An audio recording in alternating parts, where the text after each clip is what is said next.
Welcome back to Madam English YouTube channel.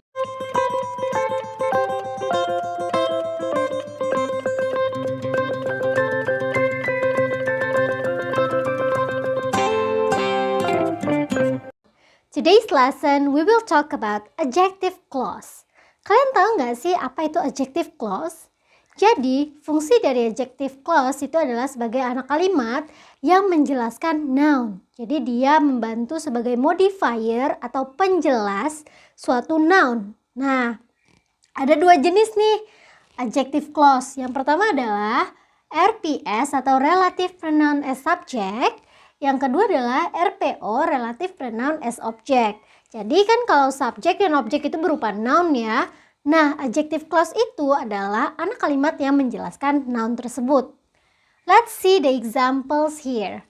Miss akan memberikan contoh dari yang RPS ya, Relative Pronoun as Subject. Sementara RPO akan Miss hapus terlebih dahulu. Nah, selanjutnya Miss akan beritahukan nih, apa sih conjunction yang kita butuhkan? Seperti yang Miss bilang tadi, jadi adjective clause itu atau clause itu adalah anak kalimat yang mana digunakan conjunction di dalamnya. Jadi conjunction yang digunakan dalam RPS atau Relative Pronoun as Subject adalah who, which, and that. Who, which, and that. Who itu gunanya untuk person. Ya, untuk menjelaskan person. Misalkan tuliskan di sini. Who itu untuk menjelaskan person. And then which itu untuk non person. Selain human, selain manusia gitu ya. Jadi non person itu menggunakan which kata gantinya. Dan that ini bisa dua-duanya, bisa person atau non-person. Ya, segitu. Jadi, conjunction who, which, that itu digunakan sebagai penghubung adjective clause dengan kalimat intinya. Gitu. Karena kan adjective clause atau clause itu adalah anak kalimat. Contohnya gimana sih, Miss? Now, I will give you the examples here.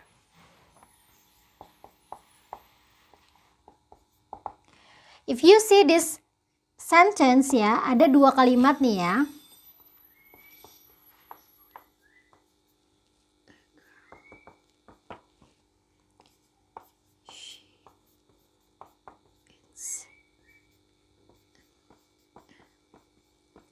Nah, I see a girl. She eats an apple. Nah, kita bisa lihat di sini ya. I see a girl. She eats an apple. She di sini adalah kata ganti dari a girl. Ini ya, jadi sama-sama. Nah, di sini berubah menjadi subjek. Maka kita akan gabungkan nih dua kalimat ini menjadi satu kalimat yang mana nanti menggunakan who, which, atau that. Karena ini adalah girl, ya, dan ini she, maka kata ganti yang tepat adalah conjunction yang tepat adalah yang who. Jadi kalimatnya akan menjadi seperti ini. I see a girl who eats an apple. See, sudah paham? Jadi I see a girl dari kalimat yang pertama. She eats an apple, yang sedang makan apel, yang makan apel gitu ya. Saya melihat seorang anak perempuan yang sedang makan apel. I see a girl who, ini adalah adjective clause-nya. Who eats an apple, yang sedang makan apple. Siapa sih yang lagi makan apple? Ayo, siapa yang lagi makan apple? The girl. Nah, ini ya. Jadi dia menjelaskan noun. Nah, itulah yang Miss bilang tadi, adjective clause itu berfungsi sebagai anak kalimat yang menjelaskan noun. Sudah paham? Jadi ini contoh yang pertama. Dia menggantikan kata she ini ya, who ini berubah menjadi, dari she berubah menjadi who eats an apple. Tadinya she, itu kan subjeknya. Nah, ini kan berupa relative pronoun sebagai subjek. Jadi relative pronoun ini menggantikan subjek. Who ini menggantikan subjek yang mana subjeknya adalah she. Gimana? Sudah paham contoh yang pertama? Kita akan lihat contoh yang kedua ya. My mom sees a cat. Itu kalimat yang pertama. Yang keduanya adalah it plays a ball. It ini adalah a cat, ya. Nah, yuk kita gabungkan dua kalimat ini menjadi satu kalimat yang mana nanti menggunakan adjective clause dan relative pronoun ya, yang berupa non person karena dia a cat. A cat itu kan kucing, kucing bukan manusia kan? Jadi a cat kata gantinya adalah which gitu. Yuk kita tulis yuk. My mom sees a cat which plays a ball. Sudah paham? Jadi, my mom sees a cat which plays a ball. Ibu saya melihat seekor kucing yang sedang bermain bola. Gitu ya. Which ini adalah relative pronoun yang menggantikan subject it. Nah, sudah paham belum? Jadi, relative pronoun as subject itu seperti ini. Gitu ya. Dia menggantikan it ini sebagai subjek pada kalimat yang kedua atau kalimat ini gitu. Jadi my mom sees a cat which plays a ball. Which ini menunjukkan si cat gitu ya. Nah, kalau misalnya kita lihat nih kalimatnya ya, my mom itu adalah subjek, sis ini adalah verbnya dan ini adalah objek gitu ya. Nah, si which plays a ball ini menjelaskan a cat karena fungsinya sebagai adjective. Ya, lagi-lagi Miss ulangi ya. Jadi fungsinya adjective clause itu adalah menerangkan noun. Menerangkan noun ya, jangan lupa. So this is the examples ya about using which. Kalau misalnya mau kamu ganti pakai kata that juga boleh ya. Misalnya gini, my mom sees a cat that plays a ball. Boleh.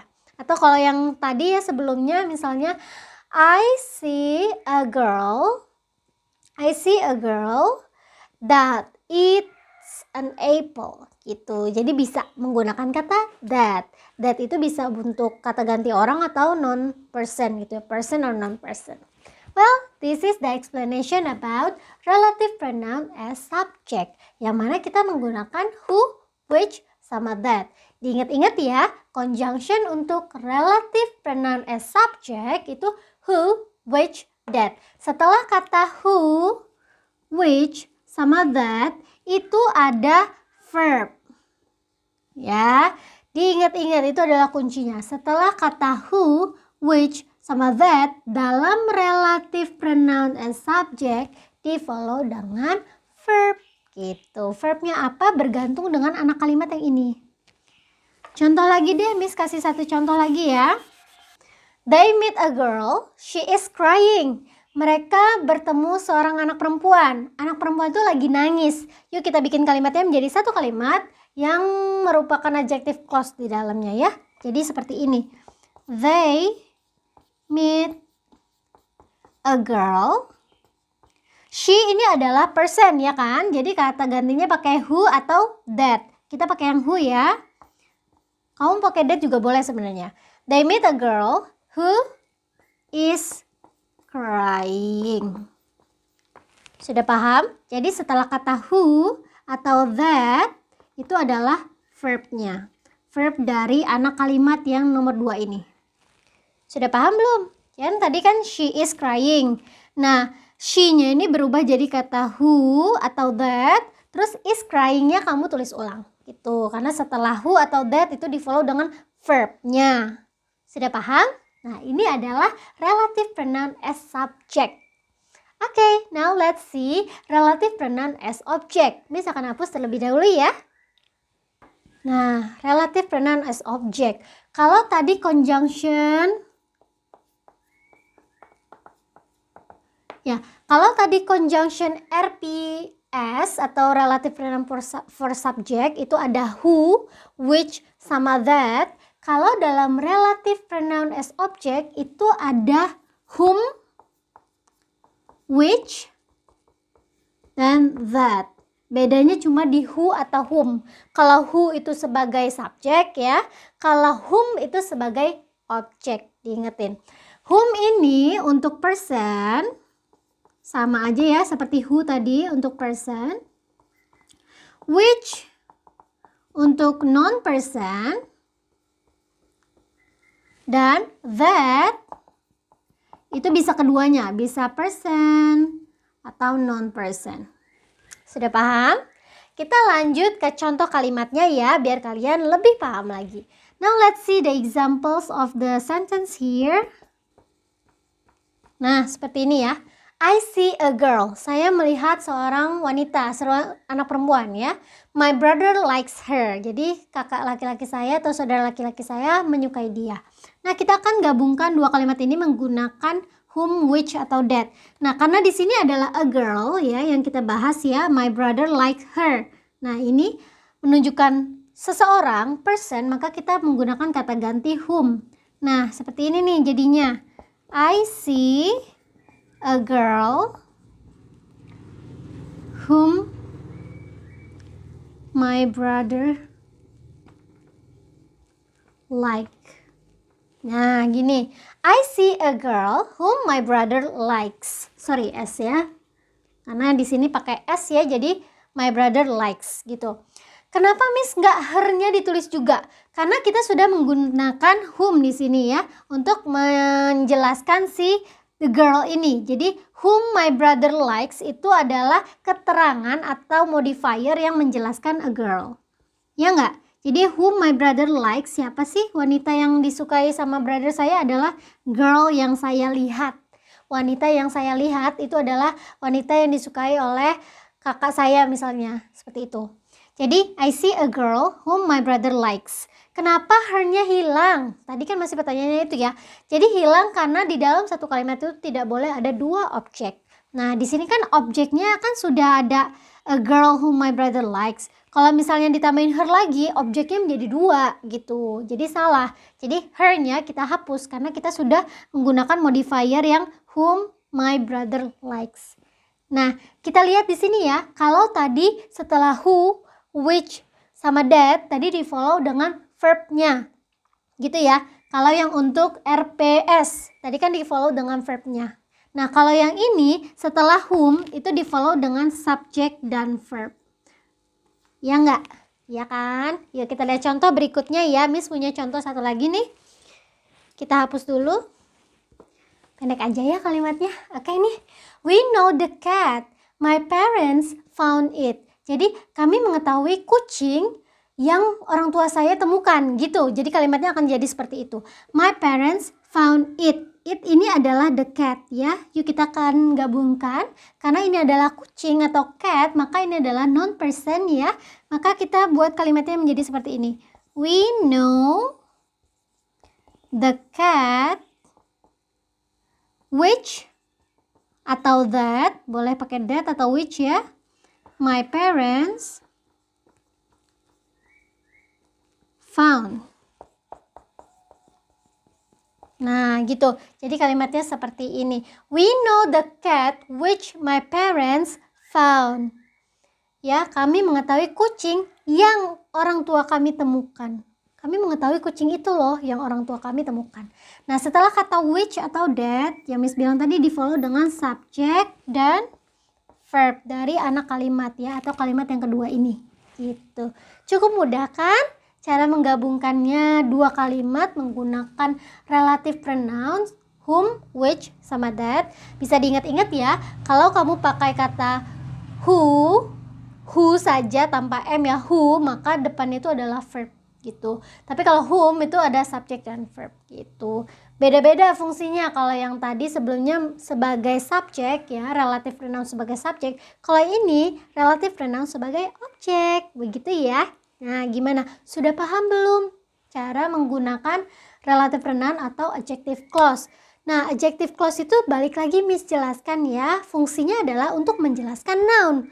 Miss, apa iya ini menjelaskan noun? Yuk kita lihat sama-sama ya. Kita lihat nih, which my parents found. Yang orang tua saya temukan. Yang orang tua saya temukan apa? Cat kan? Nah, the cat. Gitu. Jadi, kami mengetahui kucing yang orang tua saya temukan. Gitu. Sudah paham? Nah, ini adalah adjective clause. Jadi, adjective clause itu ada dua macam ya. Yang pertama itu adalah relative pronoun as object ya. menggunakan seperti ini, whom, which, sama that, atau relative pronoun sebagai subjek yang menggunakan who, which, atau that. Seperti itu. Well students, now is your turn. Kita akan latihan ya menggabungkan dua kalimat menggunakan relative pronoun. Nah, relative pronounnya nanti kalian perhatikan kira-kira akan pakai yang who, which, that, atau whom, which, that. Apakah akan sebagai subjek ataukah sebagai objek gitu. Intinya adalah itu merupakan adjective clause yang mana menjelaskan atau modifier noun.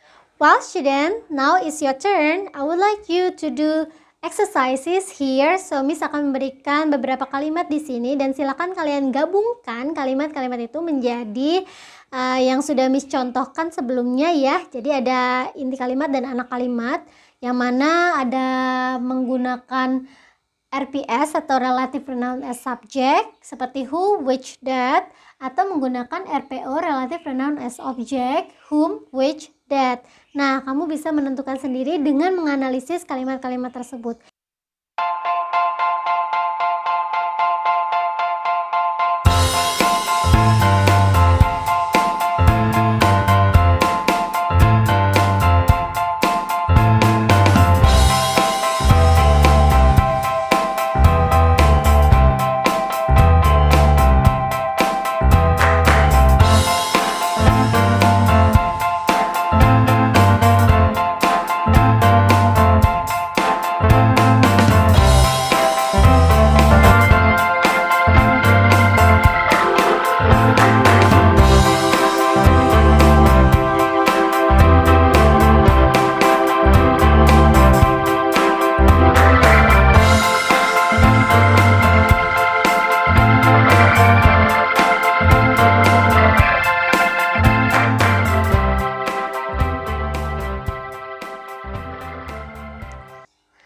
Students, that's all the lesson for today. Thank you for watching this video, and then don't forget to like, comment, and subscribe. Share also to your friends.